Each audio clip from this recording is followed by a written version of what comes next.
Welcome back to the Greatness Blueprint. I'm your host, Luke Austin, and this week I had the pleasure of speaking with one of my close friends, Ebenezer Makinde, also known as Ebo. Ebo is an award-winning author, having written 6 books so far in his lifetime. Ebo's mission is to inspire others to dream through his writing. In this podcast episode, we talked about one of his books, Hopeland, a story about taking action and the consequences if you don't.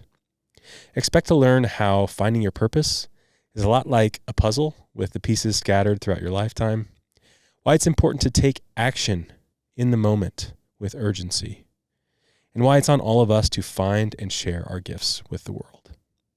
It's a great episode. I know you'll love it. Episode 27 of the Greatness Blueprint starts now.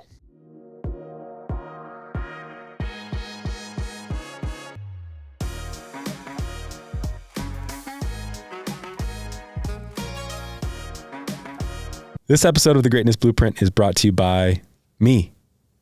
My blood, sweat, and tears fuel this podcast. If you have interest in being a sponsor on the show, you can reach out to me at my email at luke@greatness-blueprint.com. Would love to hear from you. And in the meantime, please like, subscribe so you never miss an episode. I want to make sure we continue to share all the things we talk about with the community. Thanks for tuning in. Ebo, welcome to the show. Thank you. Thanks for having me, and it's good to be on. Yeah, excited. So I want to start today with a question, and it's kind of a heavy hitter, but let's dive right in. Why is authentic creativity harder to find these days? In this era where creativity seems to be dwindling and there are copycats everywhere, people create things that they think people want to hear. How do you find courage and inspiration to continue to create new things in an environment like this? Yeah, that's a great question. I think for me, creativity is our obligation as human beings to be able to bring and birth the things that are inside of us, whether ideas, dreams, whatever they are. And for me especially, I know there are things inside of me that it would almost be criminal to not put some type of effort into to bring into fruition in my lifetime. And I feel I do have a responsibility to cultivate what's inside of me. And so for me, it's actually a question I've been thinking about for some time, just in the world of AI. And, I was actually home a couple of days ago, and I was showing a family member, this picture book that I'm working on right now. And she's like, "Oh, is that one of those AI drawings that you just, that you put together or something, or people have been using?" And I didn't know people were using AI to create picture books and stuff like that and illustrate books. And I started thinking, I'm like, wow, what separates one individual from another individual when, maybe they're both trying to create something and they can create something that looks spectacular, but one is authentic and the other one is, just been pieced together from many different areas.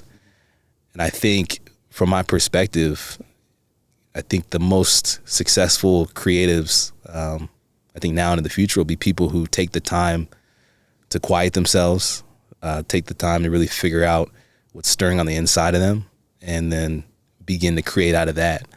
And so it's really just pulling back as opposed to saying go, go, go, go, go, and saying, okay, what's actually going on inside of me? What do I actually really want to birth in the world? And so for me, that's it. And I think my creativity comes from a place of even just quietness and stillness, and just really processing and saying, okay, this is actually what I want to show people. And this is the story that I want to tell, regardless of whatever story's out there. This is what's inside of me. This is what I want to bring to life. Yeah. Has that creativity always lived within you? The reason I ask is because in my life, there are times when I've felt really creative, and there are times when I've suppressed it and I've focused on other things, whether it was a job or diving into my health, but putting that creativity on the back burner. For you, is it something that's always been there, or have you had to work to refine it and build it and almost work at it like it's anything else, like a muscle or something else that you have to continue to work better on? Yeah, for me, I remember ever from a young age, I've always been a dreamer. Literal dreams where I put my head on the pillow and I would just dream about the craziest things. I remember vivid dreams, at 4, 5, 6 years old. But I think for me, it's a combination of two, because I didn't actually use my dreams or start utilizing the things I was dreaming until I was about, 20, 21 years old. And I think for me, I was a super creative individual, from a very young age, but at the same time, I had to develop the discipline to be able to, okay, let's take this dream and actually turn it into something.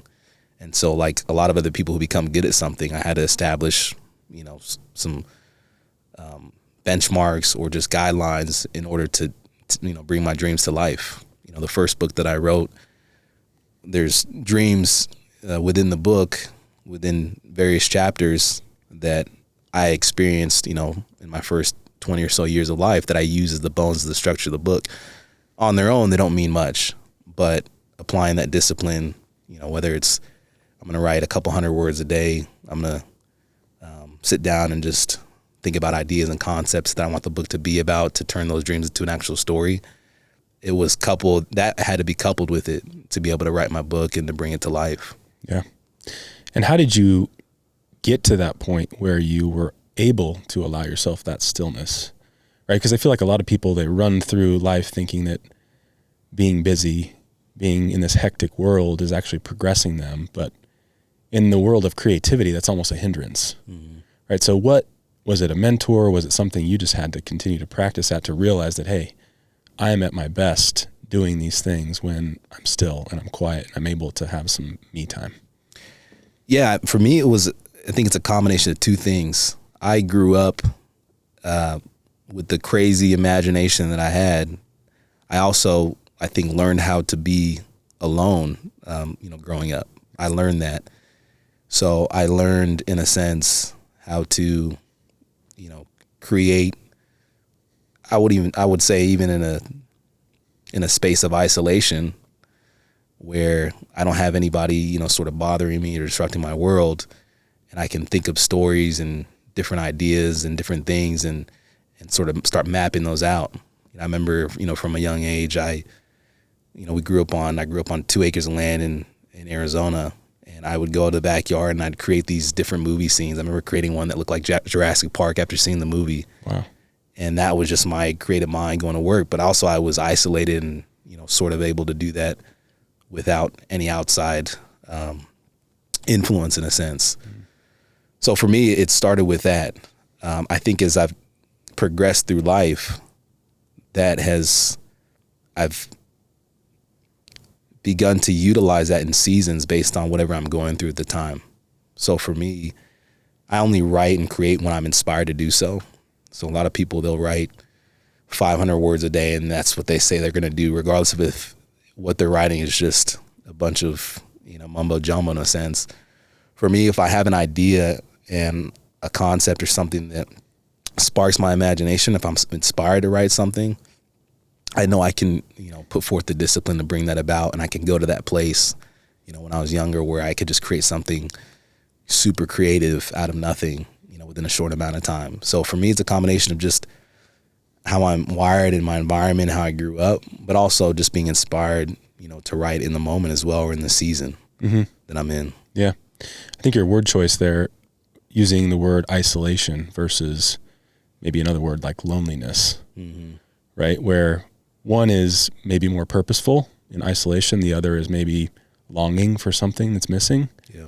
Is that something that you always felt, or were there times where you had that loneliness feeling and reframing it as isolation kind of helped you step out of that and use it as a superpower almost?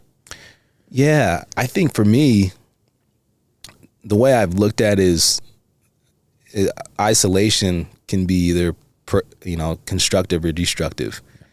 And I had to learn how to make it constructive for me, because a lot of people, they live in isolation, but they'll spend their time, scrolling through apps or on their phone or sleeping or eating or all these different things. And I think for me, I've sort of wrestled with how to be productive and constructive in my alone time, in my isolation, in a sense, and to use it and to maximize those times. And I've had to learn that, over seasons of my life. For me, I think isolation has become constructive once I had narrowed down and become very clear as to what I needed to get done and what I wanted to get done. And I was motivated to bring those things about. So when I was very clear on, okay, this is the direction I need to go, and this is why isolation is so important for me, that I was able to sort of make it constructive and make it be as productive as possible in those times. Yeah. Yeah, that's really powerful. So you have found this, I guess, comfort in isolation, right? And as a kid, you like to create these movie scenes. You love this creativity side of yourself. You're trying to foster it. As you kind of grow up, how do you realize, or how do you focus in that creativity to something that translates into adulthood, right? How do you take that to either write a book, or I know you've had interest in media as well. Mm-hmm. How did you narrow down the focus of where you want to actually, submit your purpose to the world and give back? Yeah, I think it started with, again, being clear on which direction I wanted to head in. And I think I did that, and I've done that by understanding what my gifts are, what I'm bent towards, what I'm good at, what gives me joy and satisfaction, and then what in my world I can apply that to. As the creativity that I apply to writing can be the same creativity that I apply to athletics as well, or coaching. It's just a different avenue. But I think anytime I approach something new, I ask myself, okay, what is my dream in this certain space?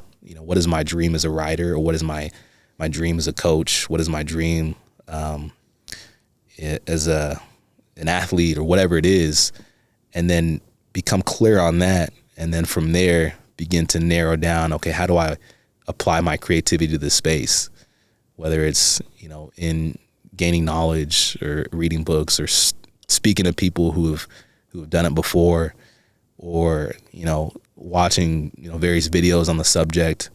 Once I can gather a lot of information after I'm clear on my purpose, then now it's a matter of, okay, now I can be creative and piece together different ideas, from different individuals who have walked that space before, mesh them together, and all of a sudden, wow, we have something brand new. So to me, the process is very simple, in my opinion, for me, once I'm clear on what I want to get done and why. I think it begins with, my gifts and what my purpose is in that area. Mm-hmm. Is it always easy to find your purpose, or do you find that sometimes you're in something and you're not able to clearly see what that purpose is? And if so, how do you overcome that? Because to me, I think that's where a lot of people get hung up, is they don't necessarily know what their purpose is in the season they're in. And so they feel like they're floundering a little bit to find that purpose, and then actually use it to give back and create value. Yeah, that's a huge thing in today's day and age, is people really understanding the why of why they're doing something. And I think in this world of business that we are in, it becomes even more difficult to take a step back and really process, okay, is this direction I want my life going? When I fast forward 50, 60 years, again, am I going to be happy about the destination? For me personally, I think purpose it's a vertical thing. I think our purpose has been placed inside of us, and it's our job to be able to uncover that in our lifetime.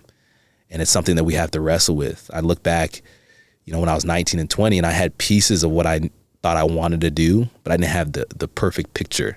And so as I've lived life and experienced more, that's become, and as I've even tried to go inward more and start processing more, that purpose has grown and grown and grown and become more clear and more clear. And I think as I continue to grow and to develop and to evolve and to get older, it'll continue to be more refined and be more direct and be more succinct. But I think if you have a product, right, if you have this, this microphone here, you take it out of the box and you're trying to figure out how it's supposed to operate. The only person that actually knows how the thing is supposed to operate is the individual that created it.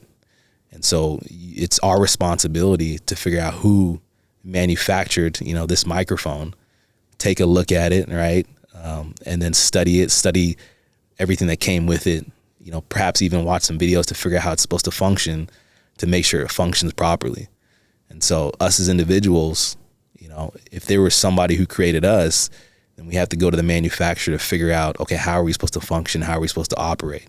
And if we're all uniquely made in a sense, then how much more, should we read, the manual or figure out what the manual is for our lives and begin to operate according to that manual to be able to be successful. Mm-hmm. Yeah, that's powerful. And if I think about anyone's life, right, I think the one thing that we try to do is find that purpose as early as possible. But the reality is most of that is given to us through obstacles and learning through those obstacles. Mm-hmm. If I look at your life, right, you came to the Treasure Valley through your Boise State football program, right, and coming and getting a scholarship and being on the team and being a part of that group. That gave you certain parts of the lesson, and then you had other lessons subsequent to that. So if you look at where you are now and look backwards at all those different things that you've gone through, what would you say about the journey and the continuous, I would say, obstacles that are thrown in your way and what their purpose is in the overall vision and journey to finding that end purpose for yourself? Yeah, it's, I think a lot of times our purpose or what the things that we're doing, you have to find sort of the inner meaning within them, because it was always my dream, as a kid growing up, is, to play in the NFL, to be faster than Deion Sanders, to catch like Jerry Rice and win Super Bowls like, all the great quarterbacks in a sense, like a Tom Brady. And for that season of my life, that was what was on my mind. But within that, there were so many lessons that I had, learned. I was consistently or hurt pretty much every year. I played football, and I think about how frustrating that was in the moment. But I think now about how much resilience, that built in me during those seasons to be able to bounce back from ankle injuries, from wrist injuries, from concussions, from broken jaws to torn pecs, to all these different things. I was learning resilience in those seasons. And not only that, academically, I remember I was a little bit different than other student athletes in that I was like the president of the film club on campus. I don't know how I got that job, but people just voted me, in for that job, which again is like, people sort of whispers of potentially what you're supposed to be doing down the road. But those things are just by walking your day-to-day life, different pieces are being placed in your path to say, okay, maybe this is something that you should try, something that you should pursue. Mm-hmm. And that began to happen for me. And so I think within the larger scope of being a part of an athletics program, there are just different pieces of sort of my destiny that were being placed in front of me that I didn't really realize until 5, 6, 7, 8, 9, 10 years later. Yeah, it's those little bits and pieces of the overall picture you mentioned earlier, right? Mm-hmm. They don't all come together at the start. You have to find them, little pieces of the puzzle, little pieces of yourself as you navigate through these different seasons, as you say it, of life. Mm-hmm. So you're at Boise State, you end up graduating. Talk us through what led you down the path to eventually writing your first book. When I was at Boise State, I had a teammate who had just transferred in, and he was he had gotten drafted to the major leagues out of high school. Wow. And that was 6 years prior.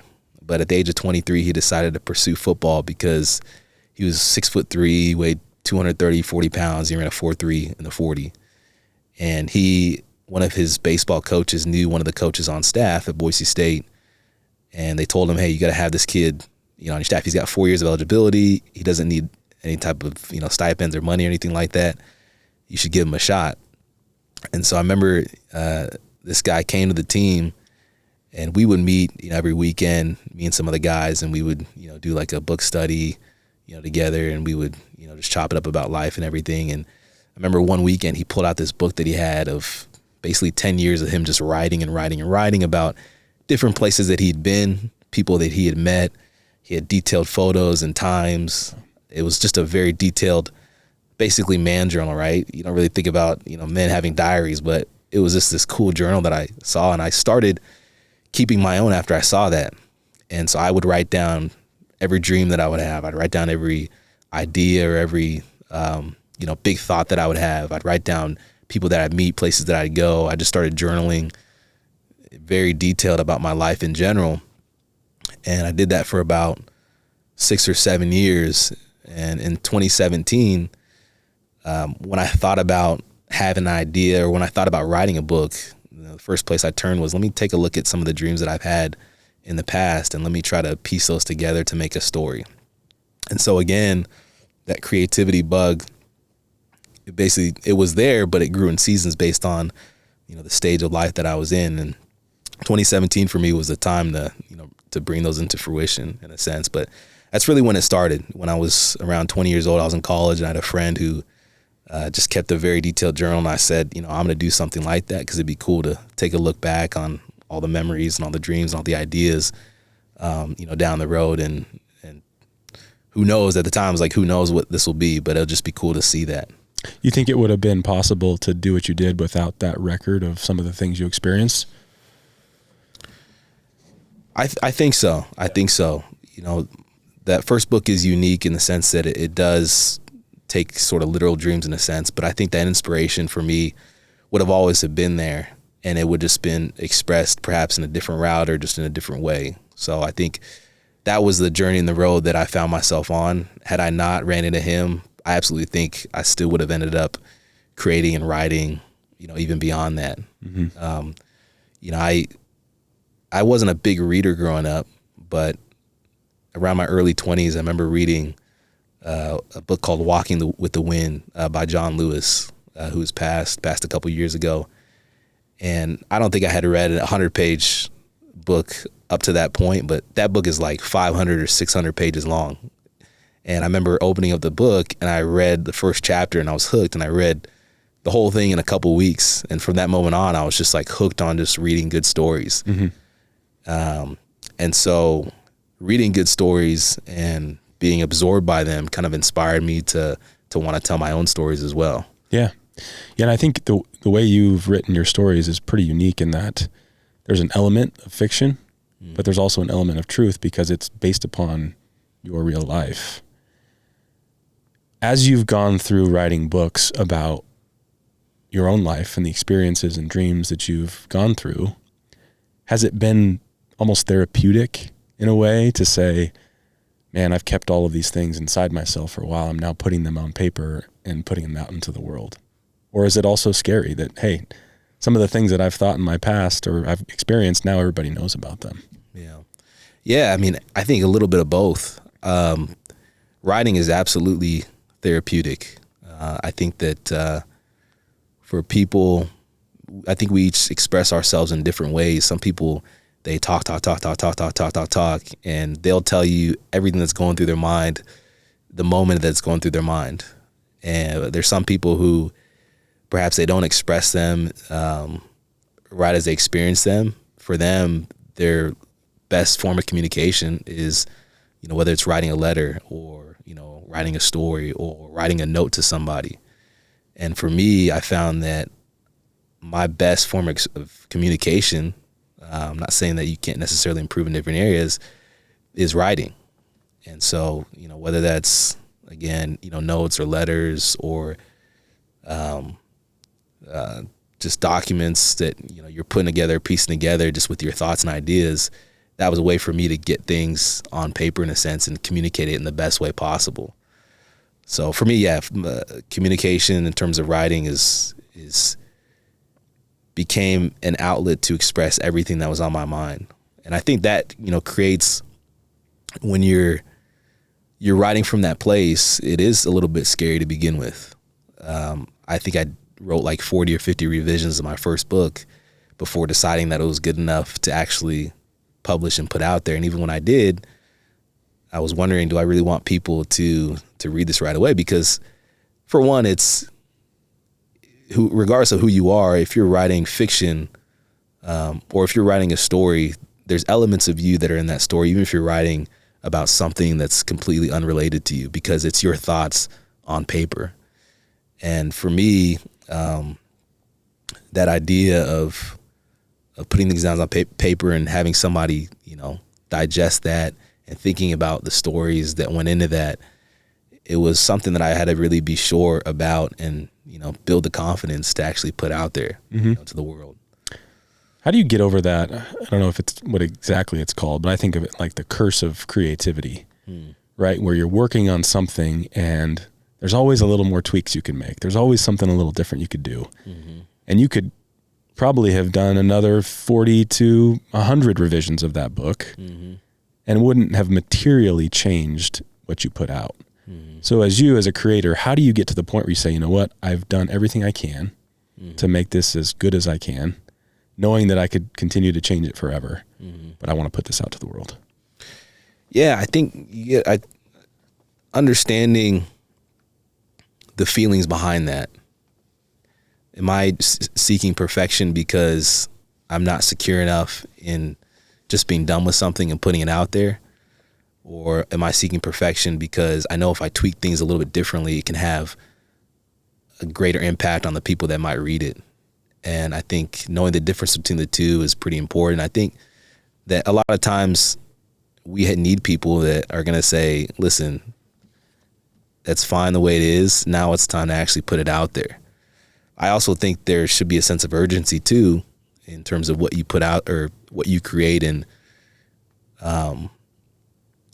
what should be released versus not. And I think knowing the timing when things should be released is important too.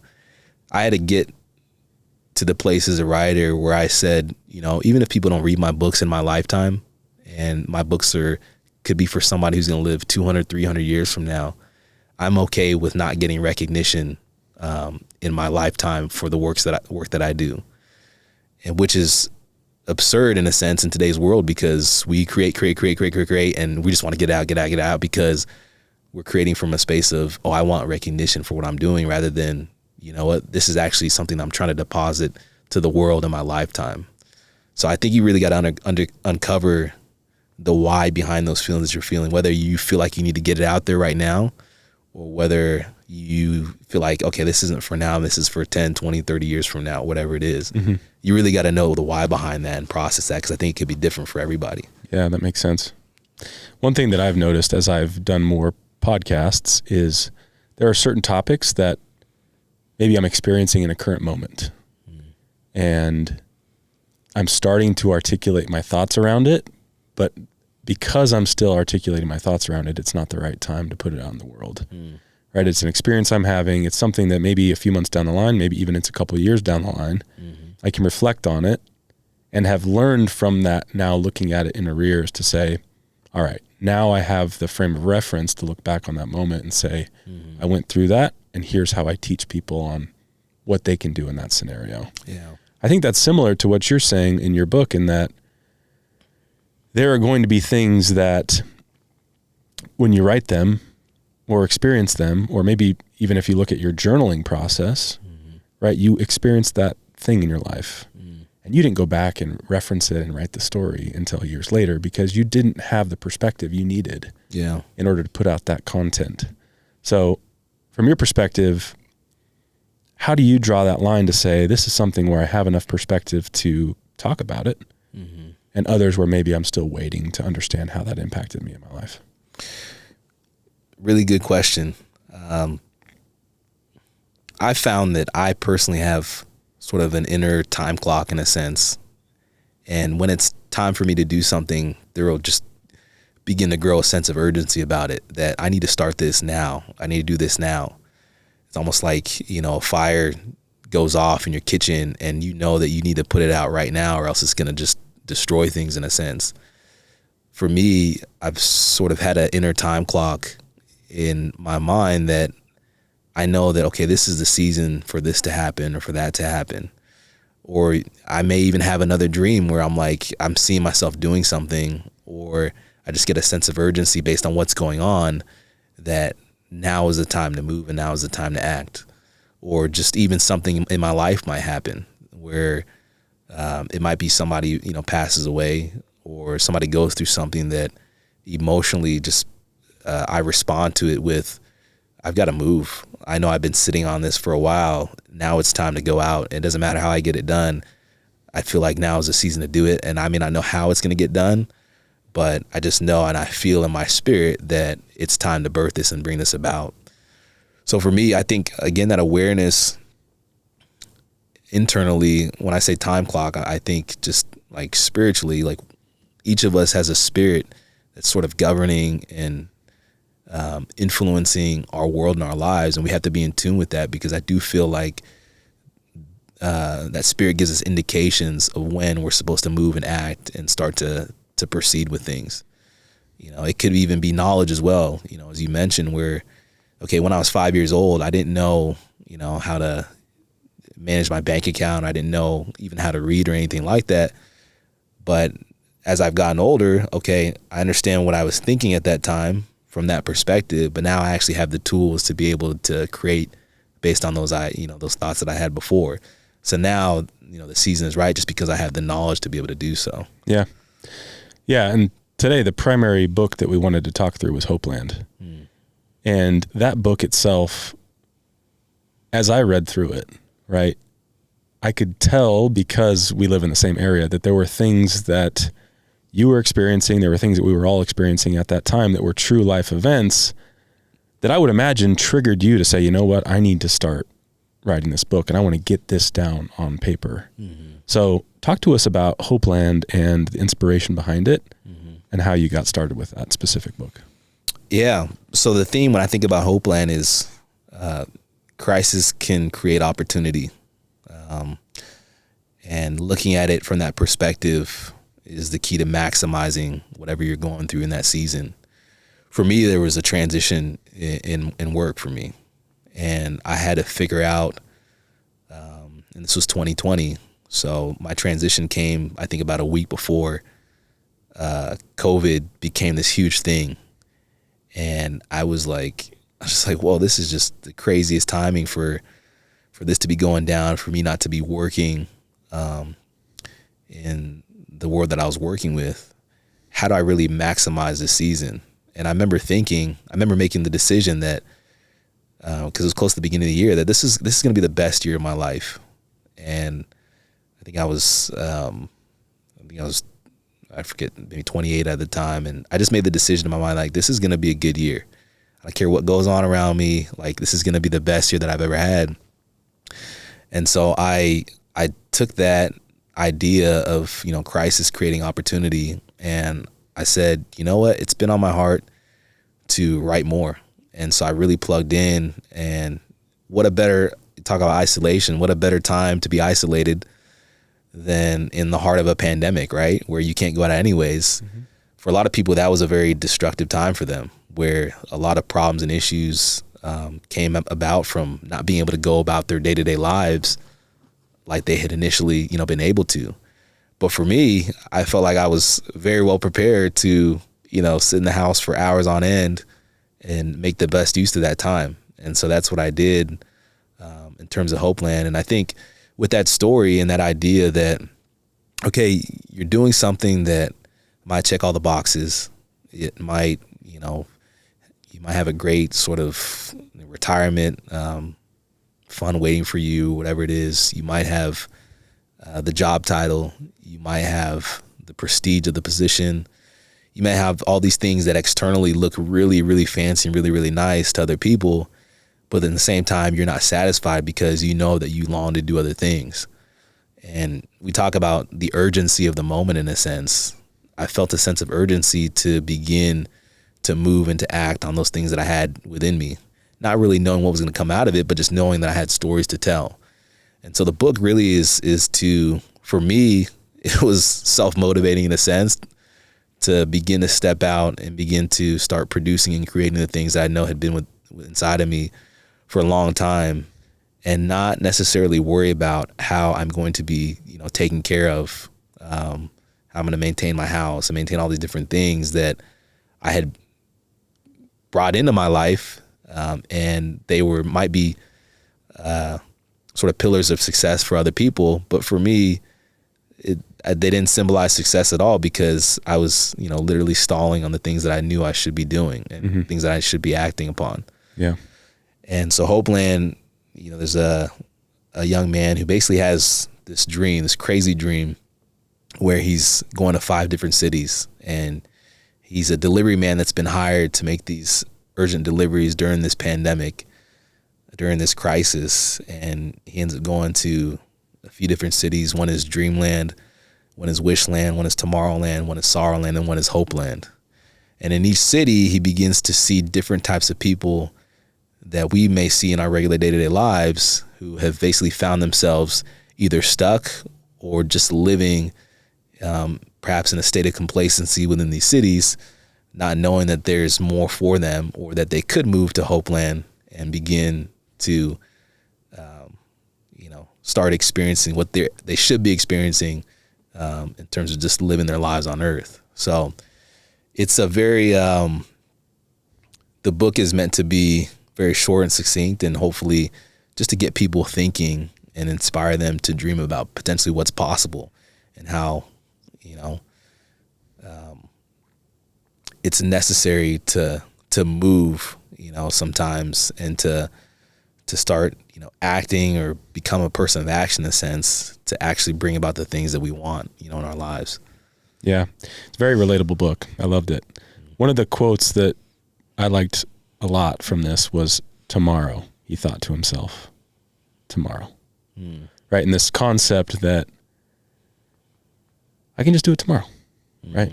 I can just wait until tomorrow and I'll do it tomorrow. I don't have to take action today. There's always going to be tomorrow. Yeah. What does that mean to you? The first thing that comes to mind as you read that is just comfort. Yep. And we become very comfortable with our situations to the point where we feel that we can't put things off tomorrow. I think we're fortunate that we live in a day-to-day world where we're not necessarily uncomfortable very often. If I'm too warm, then I go to the thermostat and I'll turn it down a little bit in my house. If I'm too hot, then, I have 2 sweaters on, so I'll take a sweater off, and then maybe, turn on the AC in my house. If I need food, the grocery store is just right there, and I could literally hop in my car and go grab something to eat. And I don't necessarily need to act on the things that are in the back of my mind, in a sense, because is it more risk to do that than to just stay in the comfort that I have right now and managing my life the way it is? So there's not a lot of discomfort in our world. For me, the times that I've grown the most have been in times of quote unquote crisis or discomfort. And in the moment, it didn't seem like that, but looking down the road, I say, oh wow, I grew a lot. I was forced to change by my circumstance, whether it was injuries in athletics, or whether it was, transitioning from a job, or whether it was a relationship that didn't work out. I was forced to change because I became uncomfortable. And so tomorrow is basically saying, you know what, I'm comfortable right now. I'm okay with the way things are. I can put that off to another day. How do you manage that as you've started to step out and say, you know what, I'm going to focus on being creative. I'm going to focus on being an author. That pull of comfort that's saying, you know what, you need to pay your mortgage. You need to, maybe you need a new car. Maybe you need some new clothes. Pulling you back to that comfort zone and maybe forcing you to put some of those other things on the back burner if you listen to intently on that voice. How do you balance that in today's world? Yeah, it's a challenge. I think that the perspective I look at life with, and I heard even Dr. King talk about this in some of his speeches, in terms of, he gave this a sermon on how to live a complete life, the 3 dimensions of a complete life, in a sense. And he said, one is there's sort of a vertical relationship. One is sort of an inward relationship, and then the other one is an outward relationship with other people.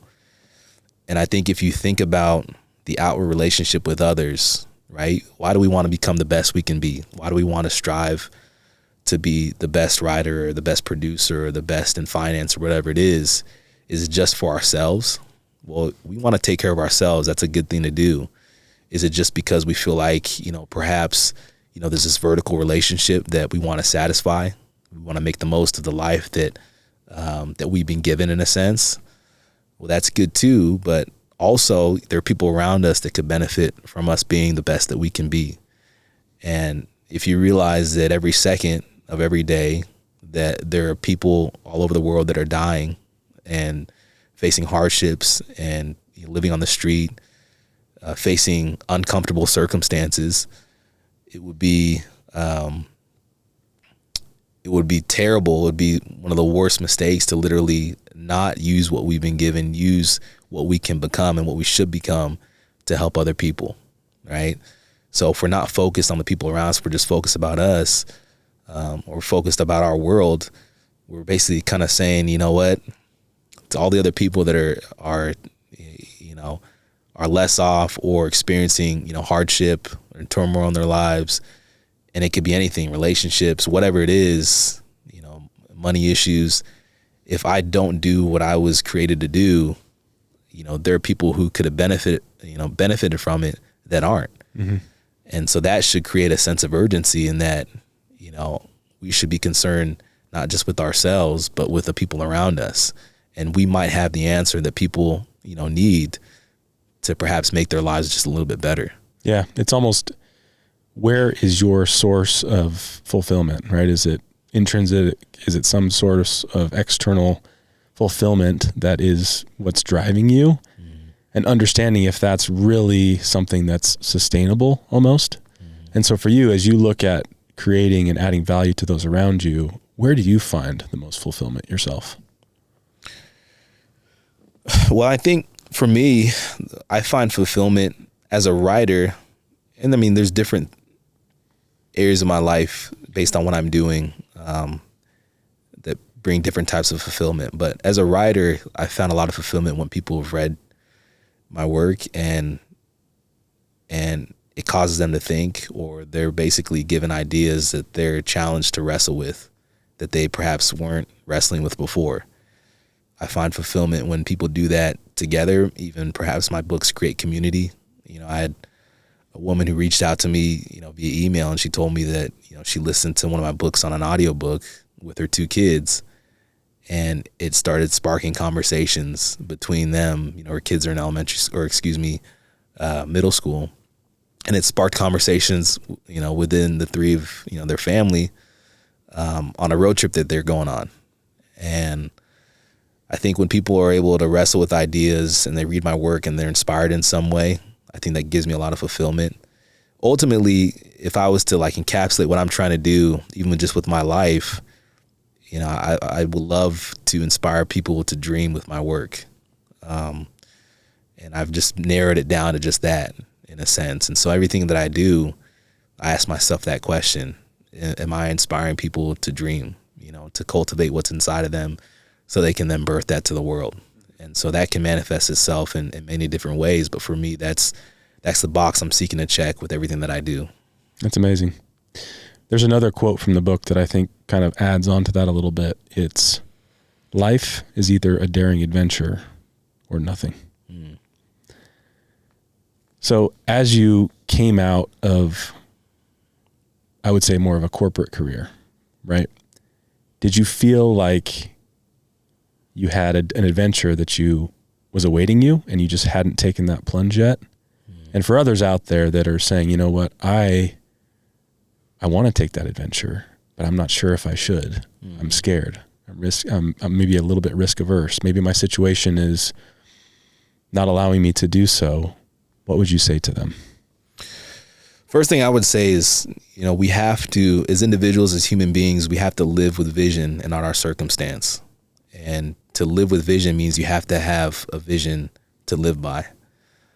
That's the very first thing. And it doesn't matter if where you find yourself, you can always craft some type of vision for a future that you want to bring about, regardless of where you are. And I think it starts with that. And your vision can change in terms of, I'd say your purpose doesn't change, but in terms of the direction you go to get there may evolve over time. Kind of like I talked about before, what I thought at 19 or 20 is different than what I think now. But I think people need to sit down and really come up with an idea of the direction that they want to go, and really internalize that. And I think that can be the starting point for moving towards something that is different from where you are right now.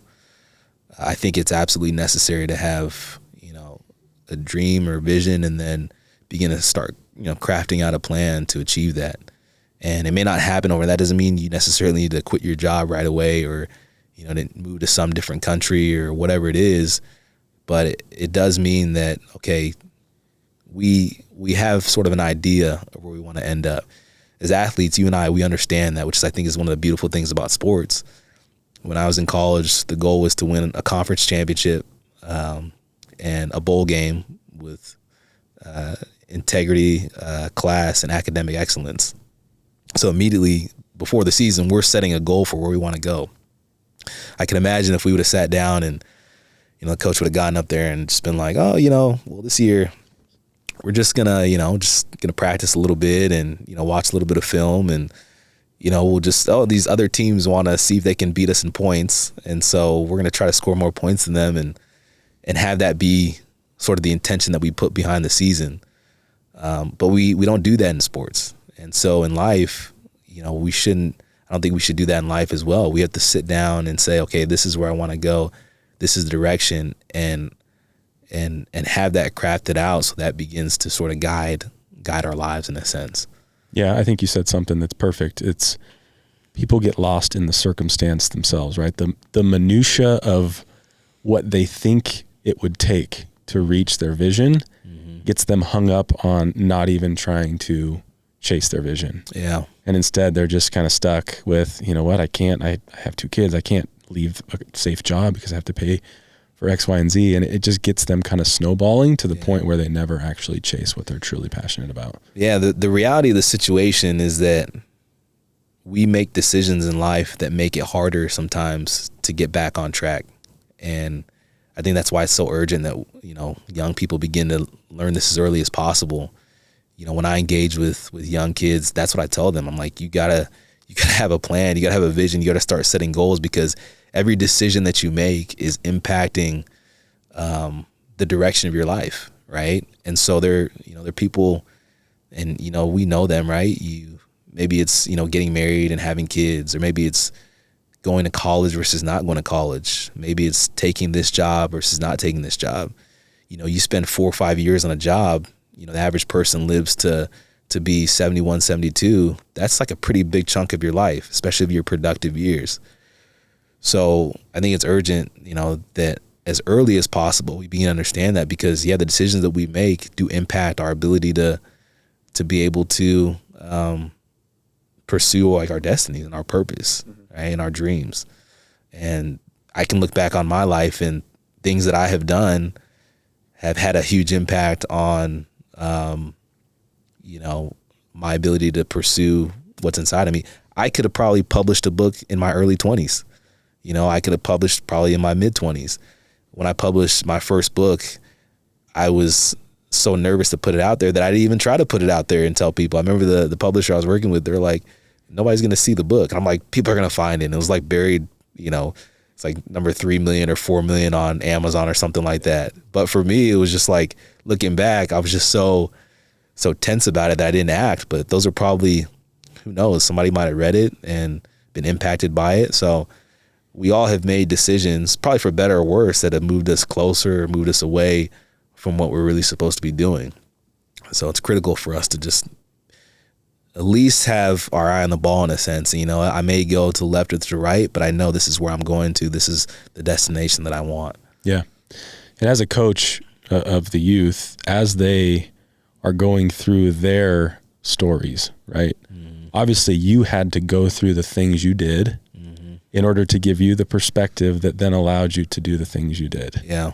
And I think even myself, sometimes I find myself looking at the things I've experienced and almost overlooking them in a sense to say, hey, this is what I'm doing now, without outlining all of the steps and the pain and the ups and downs that I experienced that allowed me to have the perspective to do some of the things I now do today. Yeah.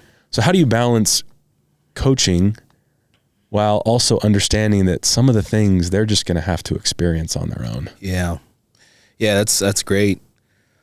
For me, I've come to the realization that, we talk about decisions that we make that either take us to the left or to the right or just keep us offline. but understanding that I wouldn't even say that there's necessarily hope. I think that there's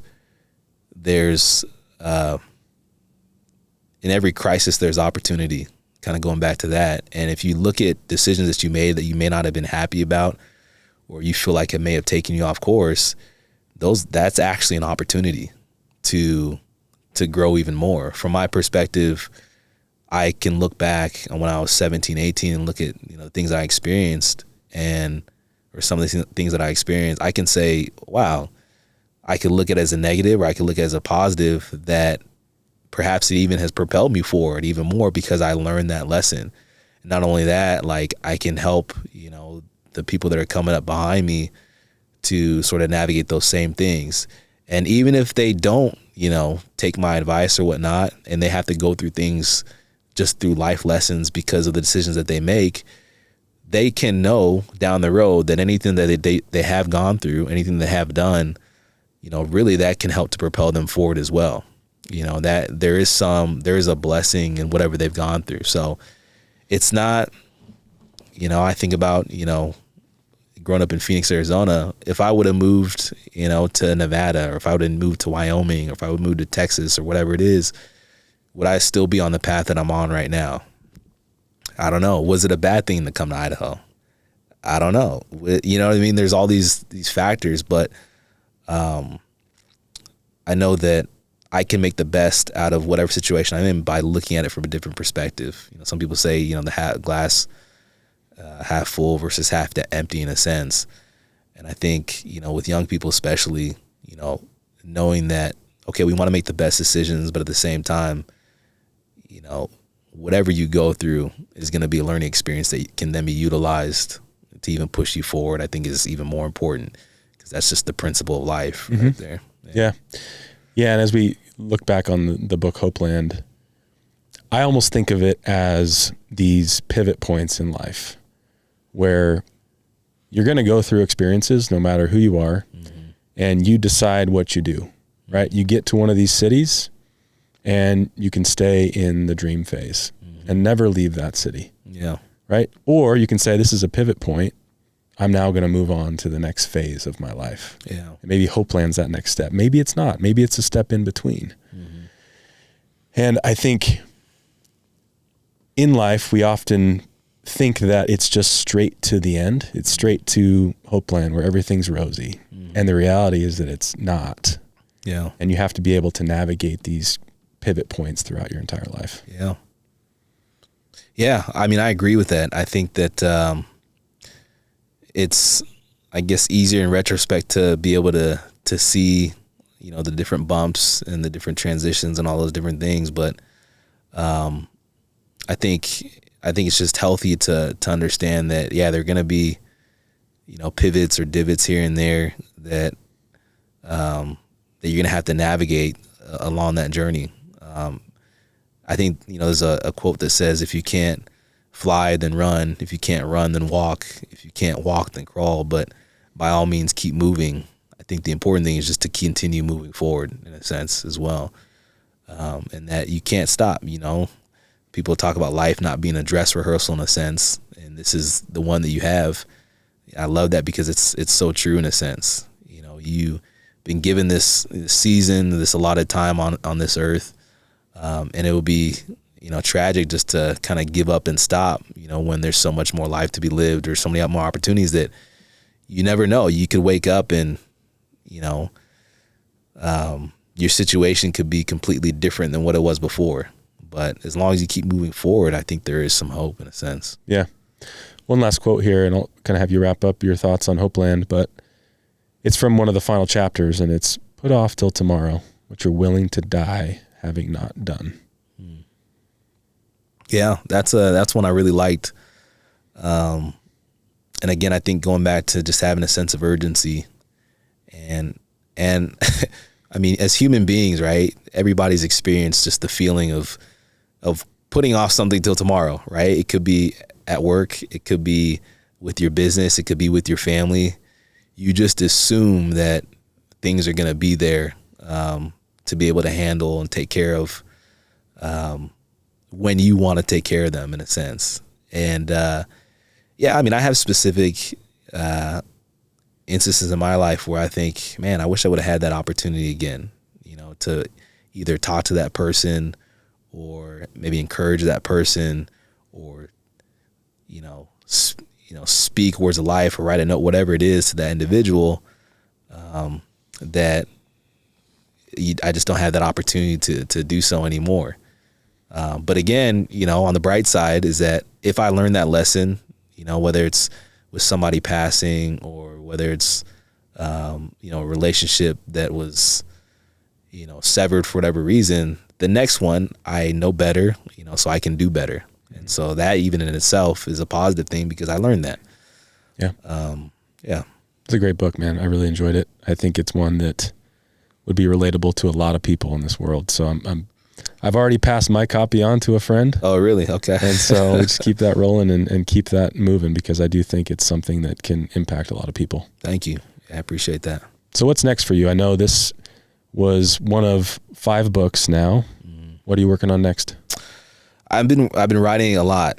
I have probably about I'd say 20 unwritten books. Wow. That are waiting. I'm working on a children's book right now. It's called The Wonderful Attic of Dreams. And, my vision for it is, to create this sort of world of even characters that could then be turned into something bigger, whether it's a series or, whether it's, different types of like merchandise or attractions or like a theme park or whatever it is, just to create that world. But again, kind of going back to just inspiring people to dream, that's really the purpose of it and the purpose of, my writing. So, I have a children's book that I'm working on right now. I'm going to continue to write, continue to just hopefully, use my life and my writing and my gifts to inspire other people to pursue theirs.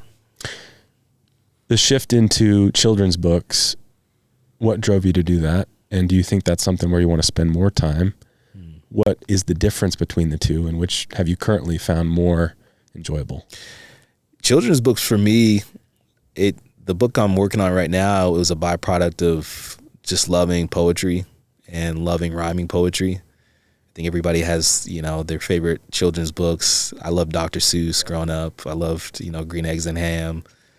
I think Sam I Am, all those different ones. You know what I mean? I'm totally. like, yeah, and they were just so simple, but you just remember them and they stuck out to you. So for me, loving rhyming poetry, loving writing poetry, I basically just had an idea. I was inspired to write one, and I was like, why not just get this illustrated and create this picture book, right, to go along with it. So, and I think what better way to impact the next generation in a sense than, through writing and words, because again, we all remember our favorite stories. There's a huge opportunity to encourage kids to dream if they start just thinking in that sense. Like, what are the craziest ideas that you can think of as a 5 or 6 year old? Imagine sitting with a 6-year-old and you tell me what everything that's on your mind right now that would just be super cool to do, and just imagine, the responses that you would get from them. So that really was the idea, is just, having an impact there. But it came naturally just with my love of rhyming poetry and just words in general. So yeah. And I know last time we talked, you had this vision, and you mentioned attractions, of creating this Disney World-like world, I guess, of your characters. How did that come to be, and what inspired you to dream that big? Because I think that's amazing. Yeah, well, I appreciate that. I've studied Walt Disney's life, and his story to me is incredible.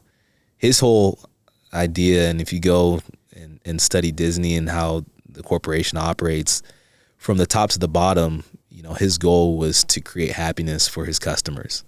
And so that's how the lens that they looked at everything from. So you go to Disney World and somebody drops a bag of popcorn on the ground. The janitor who works there, he has to ask himself, is this popcorn on the ground creating happiness for his customers? And if the answer is no, then he knows his next step is to alleviate, that problem in a sense. And so he was so narrowed in on his focus that it inspired everything that he did. It inspired the characters that he created, inspired the world that he created. And I've looked at that and said, what an awesome way to live, just so intentional, even with the characters and the worlds and the animations that he's making. And I said, how cool would it be to do the same thing? So even Hopeland, this idea of this place where dreams can be nurtured in a sense, through, maybe through animation or through different characters or just through a world similar to that, would be probably the highest level of creativity. Imagine a world that, Disneyland or Disney World didn't exist, right? But one person took the time to think that out and to create that and bring that into being. So for me, as somebody who's creative in that way, I think in this world of again, like AI and, people live in, this. It's recycled. Yeah, they live in this, recycled world in a sense. Going to a place that people can experience with family, with friends, to me, that is never going to go out of style. And it allows us, again, to be able to get away, to experience something so we can then begin to, like we've been talking about, figure out, nurture what's inside of us in a sense, allow us to dream, allow us to start thinking new things, and then go back into our worlds and hopefully be impacted by what we saw. So I think the idea of a physical place, where you see these different characters and these different stories and these different animations and these different rides and all these different things, is something that can have such an emotional impact on people that it can literally, shift the trajectory of their life. And, that's what I hope to do. A world like that needs strong characters, right? Can you clue us in on any of your characters that you're building? Oh man. Who's the main character? It's not Mickey Mouse. It's not Mickey Mouse. Oh man. It's a great question. So I actually did write a rhyming book, and it's called The Adventures of Buckingham Dream. Yeah. And so this guy named Bucky Dream, he's a character that I've kind of come up with, and the story in itself is he decides to, we don't really know the backstory, but he ends up on this island, right? It's just this long lost island, and he decides to declare himself king of this island. And so there are all sorts of just interesting animals that he sees that aren't quite, bird and aren't quite fish, but they're just different animals. So he decides to name them. But he basically starts to exercise his kingship on this island, and he begins to sort of build, his world there. And so I think that's one thing that would be unique for sort of this world that I have an idea for, is that, we love our superhero characters, right? Everybody, loves, Marvel, DC, all these different things. But at the same time, you may be able to fly with a jetpack, you may be able to, go at the speed of light, from here to New York. But what about, the relatable characters, the superheroes who, are doctors and attorneys or nurses or whatever it is, who are doing amazing things, just being regular human beings in a sense. I love the Equalizer series with Denzel Washington, where here's this regular guy who's, I don't know if you've seen the movies or not, but he's a regular guy who's like, obviously he's very well trained in all these different things, but he's seeking justice for anybody who has been offended. And so to me, that's super relatable, because I can actually do that in my everyday world. If I see somebody who's been wronged in a sense, I can use my means specific to me to be able to bring justice to their world.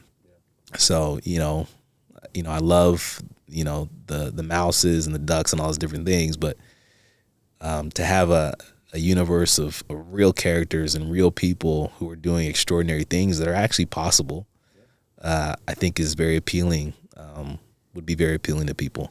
I like that a lot. I was watching this movie last night with my daughter called Orion in the Dark. Oh, okay. It's a movie on Netflix, and it was about this kid who's scared of the dark. And so he becomes friends with the dark, and they go around the world, show him kind of how darkness as this individual impacts the world. Oh, and wow. Through this relationship he builds with this darkness character, at one point, he gets to the point where he says, you know what? I'm friends with darkness, but I'm still scared of darkness. Oh, wow. And the theme was, it's not always going to be happy endings for everything, which I think Disney does a lot of. Mm-hmm. It can be a relatable ending, right? Where sure, maybe you overcome a fear to a certain extent, but still have that fear creep up from time to time. Wow. And I think something like what you're saying here, where there's more relatable characters, more reality in the stories that are being told, that can actually have an impact on someone's actual day-to-day life, I think would be powerful.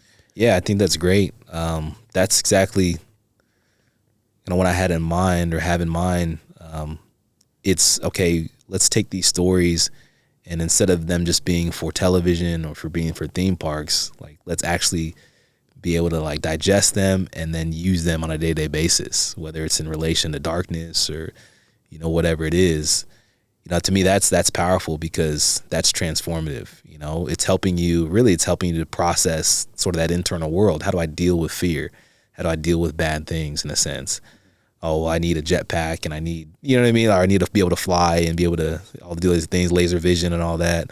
It's like, no, there are actually real ways we can be superhero-like in our day-to-day lives by just learning how we were created to function and learning how to process what's inside of us. So yeah, super powerful. So you're working on this other book. What else should we expect from you? My day-to-day life is pretty it's pretty similar to that. I'm going to continue to produce and to utilize the creativity that I have in whatever avenue that is. That could be in writing, that could be in producing, whether that's film and television or live events. I'm going to continue to be as creative as possible and find different avenues to apply my creativity, and basically simplified my world and my life to that. And that's what I hope to continue to do. I love that.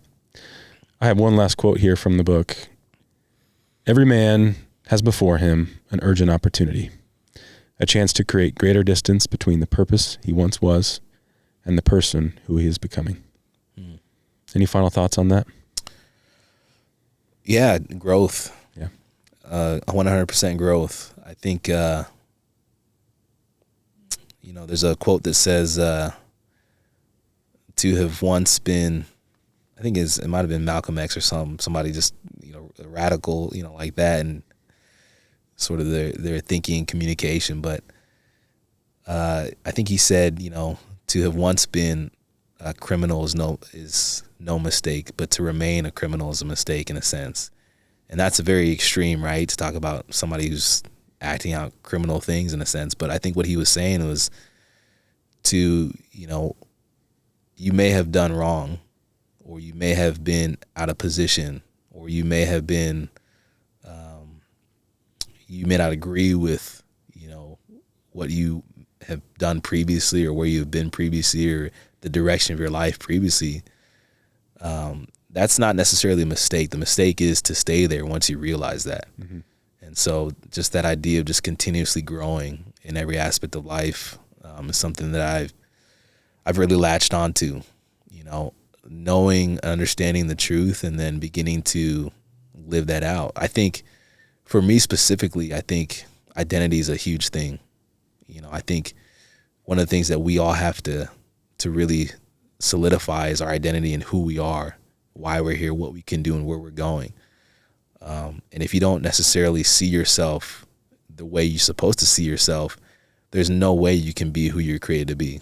If you're created to be, the CEO of some Fortune 500 company, but you don't really believe that you can do that, there's no way you can step into that. So you really have to see yourself as who you're created to be and solidify that. And so for me, that's been the journey. Is, if people had met me 10, 15 years ago, I don't think the same way I did 10, 15 years ago, in terms of my identity and just who I believe I am. And that was progressive, in terms of what I accept as true about myself. And I think that's a journey that we all have to figure out, like, who are we? And okay, you talk about to once have been a criminal, okay, but to once have not known your identity is no mistake, but to remain clueless about your identity, that's the true mistake in a sense. So I think that's where I resonate with that quote. It's powerful. And what I feel from you is conviction in your purpose and direction. Conviction's a word that Elliot Hoyt mentioned in the episode I did with him, where he felt very convicted about the business and his purpose to do so. I feel that same coming from you, and you're doing great things. I'm proud of you for you sticking with writing these books and creating this world that to me is just at the tip of the iceberg, right? These kind of things snowball. The more people that start to pick up the book and pass it and read it in their, their book circles and their book clubs, it's going to continue to explode. So really proud of all the things you're doing. I appreciate you taking the time today. It's been an awesome conversation, and would love to have you back on the show, as you continue to progress in your career here. I hope I can be on the show once you blow up and, you're getting presidents and governors and all these different people on here. Yeah, man, it starts slow, so we both know the pain. Yeah. But thanks, man. Thanks for having me on. Appreciate you.